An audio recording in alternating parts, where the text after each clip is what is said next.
No, go away. It's our time now. We are back with some more Grandmasters playoffs here this weekend here in the Asia Pacific region. We've got the final match of the day is going to be some bite-sized Hearthstone. It's going to be Alutimu versus Dawn. And we'll give you an update on the bracket so you can get to grips with how it's worked. Take us through it, Derek. Yes, so with Alutemu being our first place seed, he got a bye in round 1, which is why he went up against Staz, the winner of Staz versus Dawn. Staz defeating Alutemu is now secured his spot in the semi-finals. As you can see, the other crowned position there at the bottom is the other spot in the semi-finals between Alutemu and Dawn. So ignoring all the stuff that's come before it, most simply of all, whichever player goes to the semi-finals and whichever player loses is out. Yes, and this will also impact the bracket on Sunday because of seeding is involved as well. The winner will face the second place, the second place of the other group will face the winner of this group. So it makes it a little bit easier. So on paper, Staz is favoured or against a player with a worse score on Sunday. But this is the match we've got coming up. Those are the players, and look at those scores as well. Just overall 10-4 for Alutimu in his division, and Dawn 9-5. And also just a note as well, the second player in each group is from opposite divisions. So Dawn going up against Alutimu is a Division A versus Division B. Yes, which is interesting. I'm not exactly sure what I would put as the higher caliber group, although I think if we put a gun to my head and forced me to answer, I think I'd say Division A was a slightly higher caliber of player, at least a higher caliber of play, rather than their overall ability, how they've been piloting their decks so far in Grandmasters. I think we've seen in Division B, there was a couple of slip-ups along the way, a couple of deck choices I didn't quite agree with along the way as well, whereas Division A, Alutemu in particular, Surrender as well, just been playing some lights out. And also Tom was in Division A too, so when you start to look at all these names, you're like, well, that just has to be maybe a little bit more stacked. Just a little bit. But let's take a look at the deck list just to remind you guys that may have been joining us. It's going to be a mage versus mage matchup. And I believe the decks are the same except for one card choice, which is the Snip Snap in Dawn's list versus the Frostbolt in Alutimu's. I believe you are correct. I think we're kind of getting to that point in Mage where it's just becoming more and more secure, because the interesting thing was there was obviously, in the lower cost section, it was pretty much secured all the cards you put in, like all the cheap spells you had to put in, the Mana Cyclone, Conjurer's Calling, Arcane Intellect, all that stuff. The top end was a little bit more flexible, but I think the introduction of Luna's Pocket Galaxies kind of solidified that a little bit more. We're still seeing some players, drop one Sea Giant, drop one Archmage Antonidas, but the lists that we saw last week that I really didn't like were the ones that cut Ziliax in particular. I think, Ziliax, there's a reason why that it's such a disgustingly powerful card in its own right, but it also just fills a very specific weakness of Mage at the moment, which is you can set up these huge taunts, but there's quite a lot of decks at the moment that have over-the-top damage. Of course, I'm talking about Hunter with its kill commands that it's got in there, Rogue with Spirit of the Shark and Life Shrinkers and Eviscerates that are sometimes in there, Kobold lackeys that are generated, and even Warrior with bombs that can be drawn from the deck. Like a little bit of extra, exactly, a bit of extra healing goes a long way. Let's check out Alutimu's, and you can pretty much just see the card jump from the Snip Snap, throws it over to a Frostbolt. So yes, more or less the same list. Funnily enough, a Frostbolt doesn't beat a Snip Snap one-on-one because its little brothers help it out afterwards. But yeah, but very similar list, two very, very strong players, and this now is tournament life on the line. Absolutely. Staz is qualified through in the group. Whoever wins out of this will stay alive and fight on Sunday once we've worked out Group B, which is going to be tomorrow. Group tomorrow is just going to be the same as today, but with the Group B, and then we'll have Sunday to decide who makes it to the global finals. And there can only be one, at least this season. That's right. One player from each region will be qualifying through, and then again in Season 2 to be joined by 2 Chinese players as well to get on 8 for the global finals at BlizzCon, as was recently announced. Yep, and these players look like they are getting ready, and because there's only 3 of them, it's not like they have to wait long for matches, whichever way you cut it, right? Especially when they're 2-0s like they have been so far. They've just been hanging around watching and seeing what is going on. Let's get straight into it. Dawn versus Alutimu. And this will be a bit of a big deal how this group shakes out as well, because I know the Korean players are a very proud group. And it actually upsets them when they don't have a player at the World Championships of past. Yeah. I think it's happened like, what, once or something where we've not had a Korean? Have they ever not had a Korean? I think there's been one at every Oh, it was last maybe. year. Oh, was it last year? I think Oh, it was that the this first past- one? Yeah, it was the first right. time. Because Definition Yes. couldn't get in. Right. So yeah. it was like the first time that there's not been a Korean representative at the World Championships. So this is, again, going to be a big deal, not only for these players, but for the regions. Japan is a region that goes from strength to strength every single time we see them perform. Alutimu seems to be leading the way there. But Dawn, again, is like, well, there's Dawn and there's Surrender for this season. And if they can get someone in this season, it's just going to make them all feel better because they normally just want someone in their region to do very well. We English players are exactly the same as well. We get very upset when one of our players doesn't get through to Worlds. Yeah, and then you've got a reason for why Sottle is the way he is. Imagine that would be crazy, wouldn't it? If like we were actually good at Hearthstone. No, because that's what I'm saying. Like, oh, Korea just expect to have a player in the World Championships. What was our last? UK. Was it Green Sheep? Was that Green Sheep back in the day when he was like 12. Sorry, George, but you gotta step it up a bit, dare I say? Will someone do something? Ball Control has a chance, of course. Ball Control does have a chance, yes. Let's go into this game. Yes, in this particular game.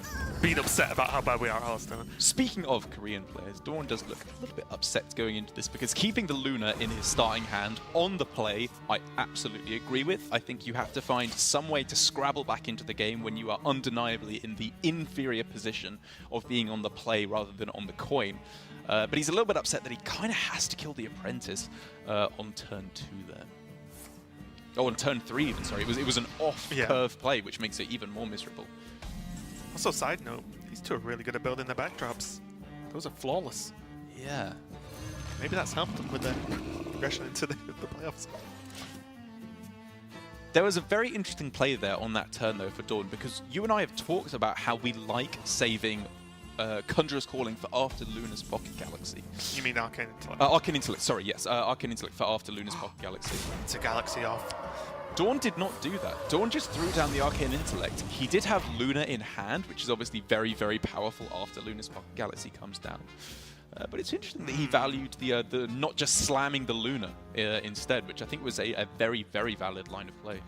It was, and Alutimu could have played his Pocket Galaxy, but when you smell blood, you go for it, right? And this is going for it, and this could literally be the quickest 3 sets of Hearthstone I've ever cast in what I would say now is a fairly lengthy career for myself. Small pat on the back, but this has been... This is it. Yeah, this is exceptionally fast. End of the road for Old Raven. It's just too fast. I'm too old to keep up with these young kids and their fast Hearthstone play. I mean, honestly, so am I. I am partial to a slightly slower played series of Hearthstone. Move me over to the American region. I heard those guys play slow. Yes, yeah. Well, somewhere in the middle, I think. Europe, shall we say, geographically and play style in the middle. I guess if you go the other way, not really, I was going to say, if you go the long way around, yeah. If the Earth was a sphere, then it would be. I have heard now and again that people think it's flat, which maybe makes things easier. Should we not get into that right now?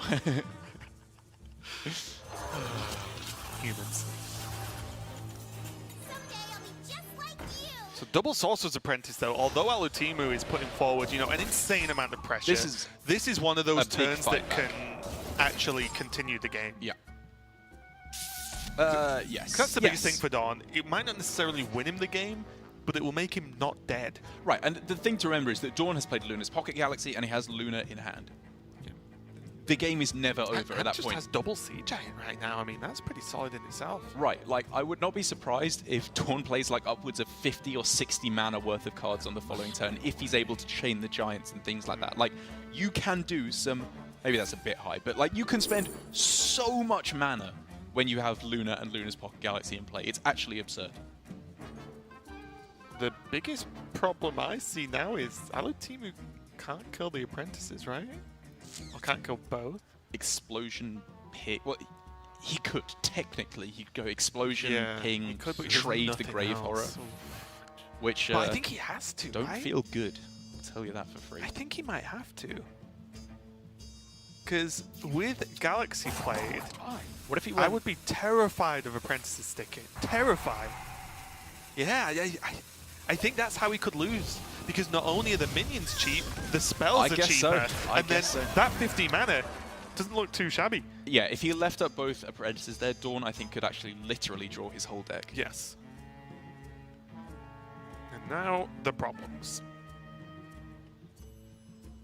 Does Dawn have to like... That Conjurer's Calling was Cad... not the card that Dawn Yeah. wanted to see.